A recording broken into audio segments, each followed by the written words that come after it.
Magandang araw sa inyong lahat. Ako nga pala si Andrea at ako ang magiging student teacher nyo sa math. Nakikita nyo ba ang math problem na ito? Ano kayang sagot dito?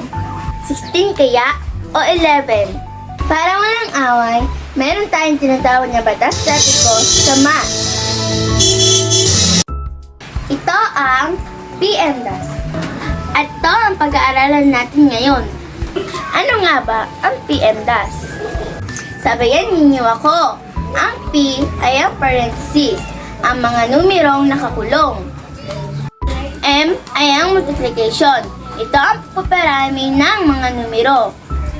Ang D ay division. Ito ang paghahati o pagbabahagi ng mga numero. Ang A ay addition. Ito ang pagdadagdag sa mga numero. At ang huli ay ang S, subtraction. Ito ang pagbabawas sa mga numero. Muli, ulitin natin. Ang P ay parenthesis. Ito ang mga numerong nakakulong. Ang M ay multiplication. Ito ang pagpaparami ng numero.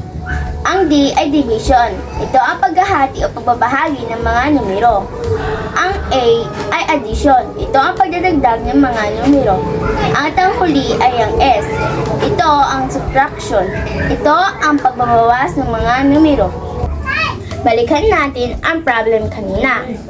5 plus 3 times 2. Base sa PEMDAS, mas nauuna ang multiplication kaysa sa addition. Kaya unahin natin ang multiplication. 3 times 2 equals 6.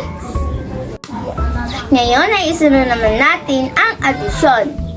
5 plus 6 equals 11. So, ang tamang sagot ay 11.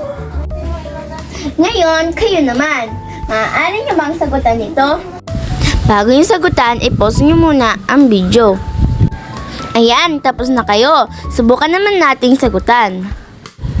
Sa PEMDAS, ano na nga ba ulit ang nauuna? Tama! Parenthesis. 12 minus 4 equals 8. Ngayon, kopyain naman natin o ibaba natin ang plus 6 divided by 2. Ngayon, ang natira na lang ay addition at division. Ano na nga ulit ang nauuna sa PEMDAS? Addition o division? Tama, division. Sagutan natin. 6 divided by 2 equals 3. Ngayon, ibaba natin ang 8. So, 8 plus 3 equals 11. Sana'y naunawaan niyo ang ating lesson ngayong araw.